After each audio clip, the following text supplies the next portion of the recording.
Hey there. Today is going to be the hottest day this year so far.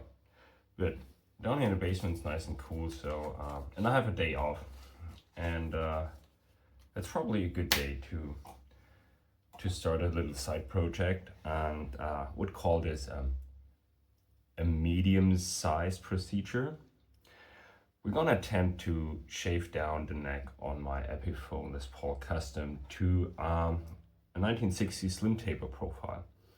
So the custom originates in the early mid 50s, 53, 54 something, and until 59, Les Pauls had the so-called 50s neck, which is kind of like really a rounded C, quite chunky, and a lot of people love Les Pauls for that profile. I, however, prefer the neck profile that came up in 1960 with the 1960 Les Paul, and they called it slim taper. And it's pretty much the same width, but it's flatter. It's more like a D, and I prefer that shape. I find it more easier to play, and I probably would not attempt this on a real Les Paul, on a real Gibson Les Paul, but yeah. So we're gonna try to turn that neck, that 50 style neck, into a 60 style neck. I traced the neck profile from a Gibson Les Paul Classic, which is kind of a reissue of the 1960s Les Paul. The one I used came out in 2016. I think the Classic series came up in the early 90s. And back then with the 500T and the 496R pickups, later they converted that to the 60 burst buckets. And made those little cardboard templates. So we have first fret, 12th fret down here, and 6th fret in the middle. And we're going to use that to check if we already got the shape that we want. So first thing I'm going to do is take off all the hardware, because I have to tie down the guitar onto the bench and figure out how we get the finish off the neck. So I don't want to just sand it down straight away. I want to get the paint off first. Also gonna do some minor fixes on the guitar. We're gonna plug some holes that are stripped here in the cavity. And we also think, I wanna correct that. So those screws, they've always been tilted, but that came factory. But I wanna correct that. And also, we're gonna replace the bridge pickup. This is Seymour Duncan Trembucker. You probably watched that in the other video before. And I'm gonna replace it with that used SH5 Custom, which I hope will more fit the vibe of the guitar. So to make it a bit more warmer and versatile, and yeah, just to see how it works. What else? And yeah, when I installed those pickup rings a couple months ago, they didn't really fit 100%.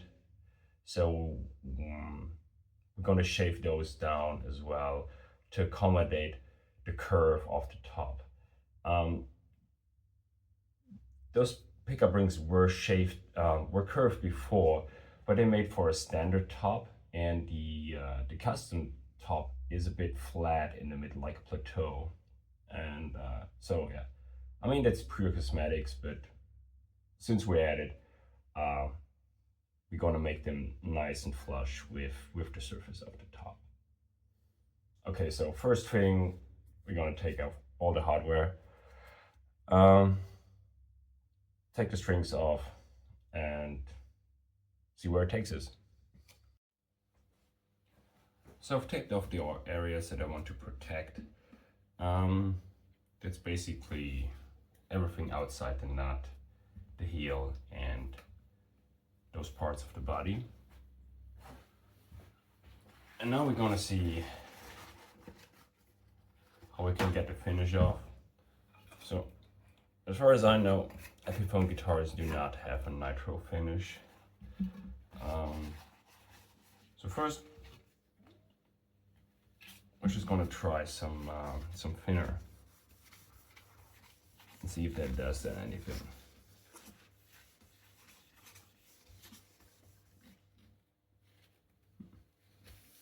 Probably not.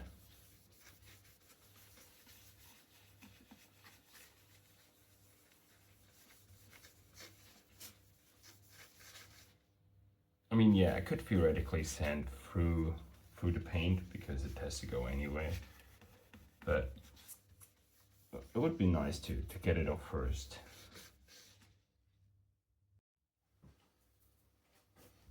Okay, lacquer thinner does nothing to the finish. Neither does alcohol or ethanol, but I would be surprised if alcohol had an effect on an electric guitar. That would be so much not rock and roll. Next we're going to try is heat, but we have to be really careful with that so that the neck doesn't bend too much. Yep, heat works. It softens out the lacquer.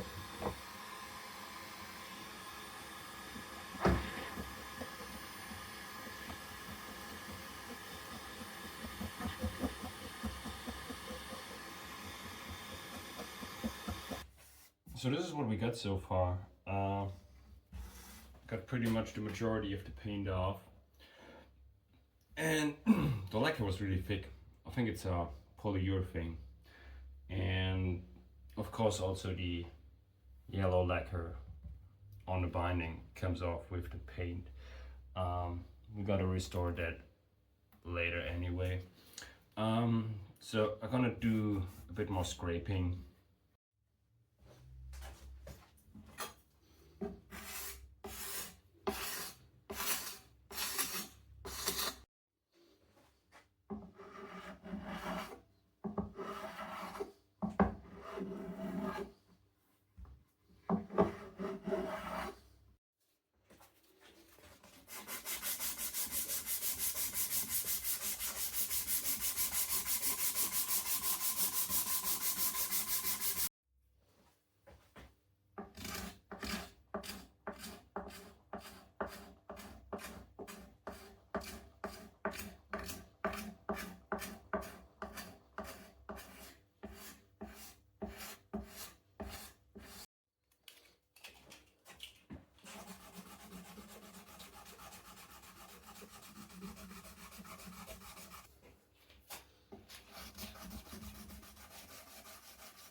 We're almost already there. It's mostly sanding now, especially in the transitional areas at the heel and at the nut. So the original finish was quite thick, and I think it was polyurethane. There was a thick translucent layer on the wood, then a thin layer of black paint, and then a glossy layer on top of that. And that was the bigger part. So wiping down the neck with some ethanol to make the crane pop, and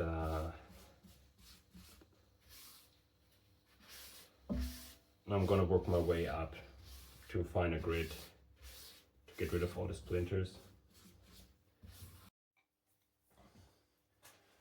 So I've worked my way up to 800 grit, and now I'm going to start to stain the wood with some black wood stain.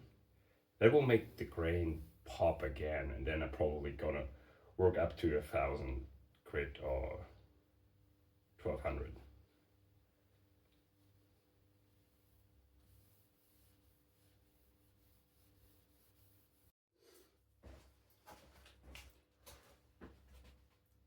While the wood stain on the neck dries, we start plucking those stripped holes here.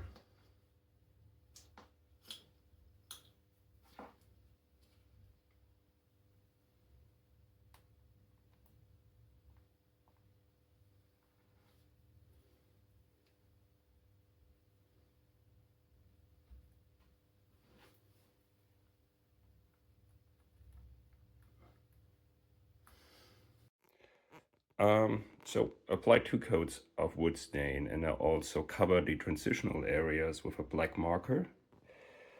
Um, yeah, see how it turns out. I think it's just gonna take a little break and wait for it to dry. And then we're gonna sand with 1000 grit. So I clipped up the toothpicks, and next thing we're gonna chisel away the excess. And I also gave the neck another pass with 1000 grit sandpaper and another pass with the black stain. So while things dry, we're gonna start to work on the electrics. We're gonna replace that capacitor with one of those. All right, capacitors installed, plugs trimmed flush. Another pass with wood stain.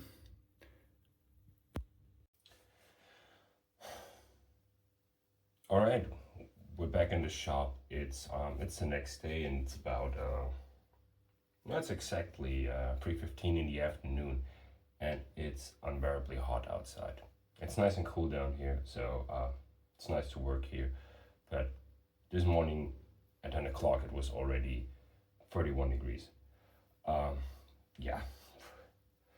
So I made a decision on oiling the back of the neck, and once the oil is applied, and it needs some time to dry. So what we're gonna do now is we prepare the top for adapting the pickup rings. And in order to that, I'm gonna tape off that area and tape on some sanding paper. And we're just gonna sand the pickup rings on the top itself.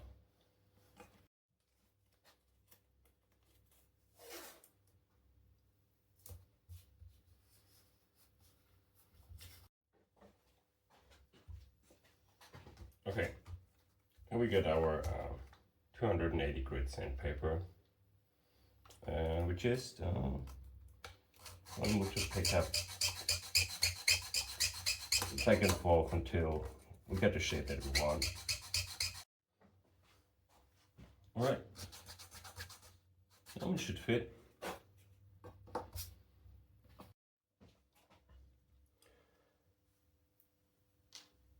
So we get our new pickup here. It's a used one, so it was built into a guitar before already. From the outside, they look identical.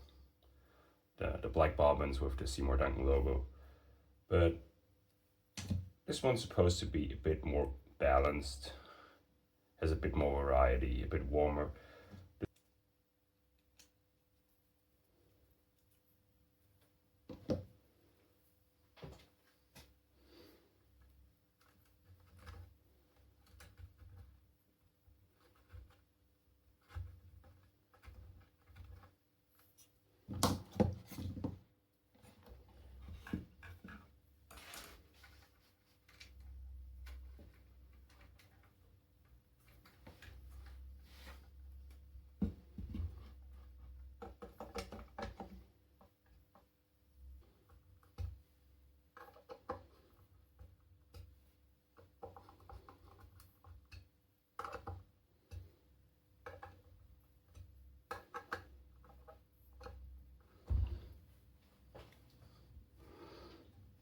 This looks way better now.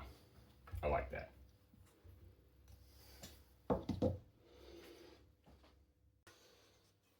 So here we go with the first pass of oil.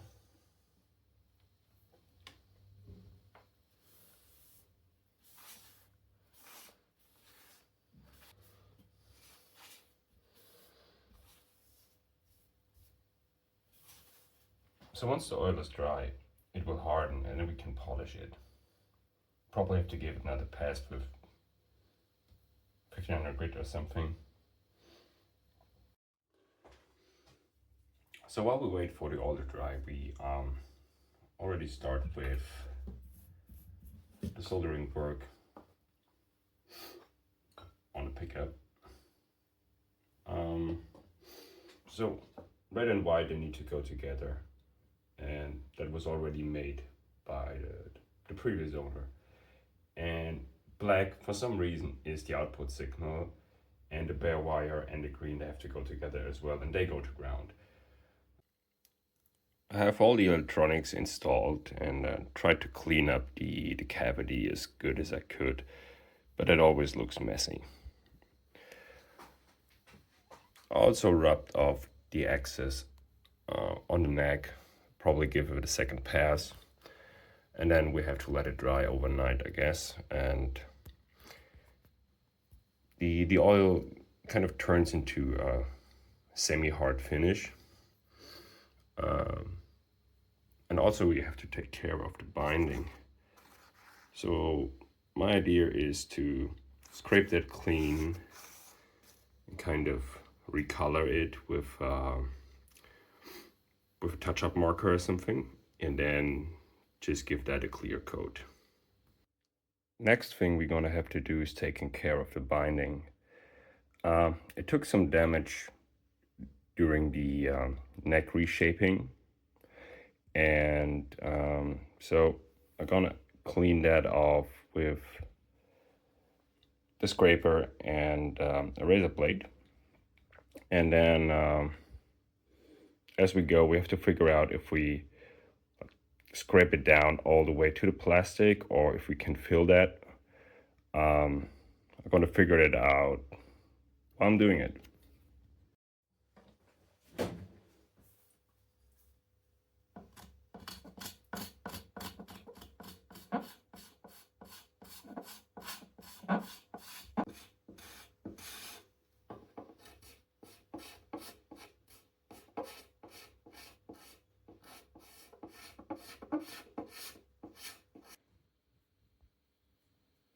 So I scraped the binding clean, and I got a number of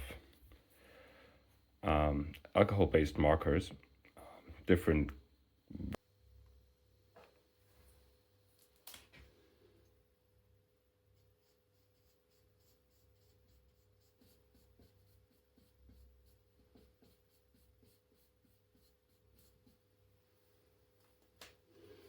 So the lacquer on the binding took ages to dry, and I just filled up some little gaps here with super glue, like a putty, and wait for that to dry, and then we're gonna sand it down, and I think that's it. I'm gonna give the neck another run of oil maybe, and for sanding we don't use wet sanding. I'm just gonna do dry sanding all the way, because I'm a little bit afraid that water could still seep into the wood grain even though it's oiled.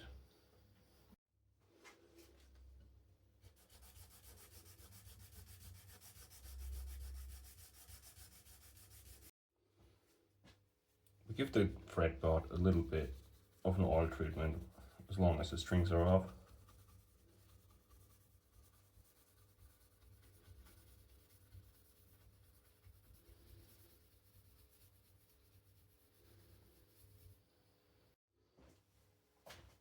And while the oil dries, I'm gonna clean off the body. It's easier when the strings are off and the bridge is removed.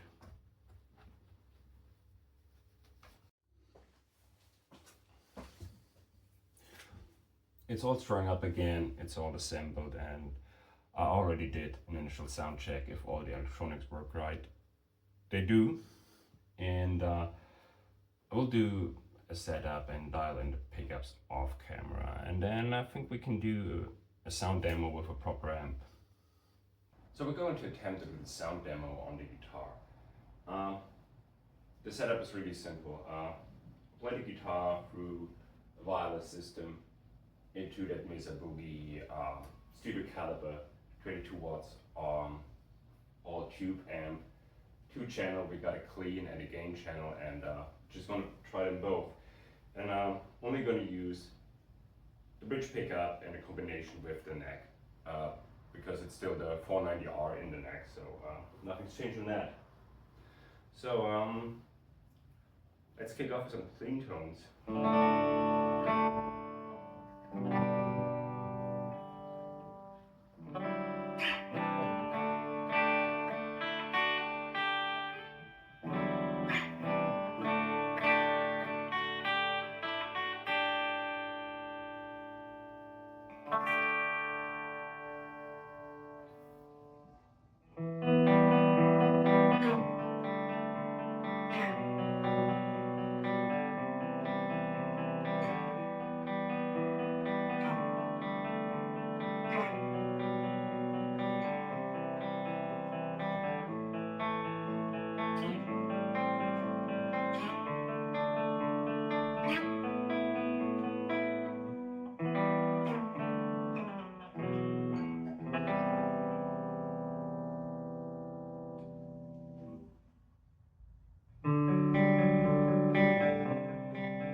So next we're just going to do the bridge pickup in overdrive.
We're also going to try some things in drop tuning. So this is drop down to tune down to drop D now.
that was a rather long video, and I think we should do a summary on that. So what was the idea? I wanted to reshape the neck into a 60s profile, and I wanted to replace the bridge pickup, which is Seymour Duncan custom now. Both worked out pretty well. I'm happy with the guitar sounds and how it feels. It looks semi-catastrophic, I totally agree on that, but sound and feel is great. I like it, and it's not a highly collectible guitar, so it's not that I ruined a Gibson custom shop, Gibson custom from the 70s or something. So and I learned a lot. It took way longer than I expected, mostly because of curing time. So the actual woodwork and mechanical work, that was probably just 1 or 2 days, but like finishing the whole video took me about 4 weeks in total. So thank you for watching. If you think that turned out okay, let me know. If you think that was a catastrophe, let me know either, but please be kind. So goodbye, take care.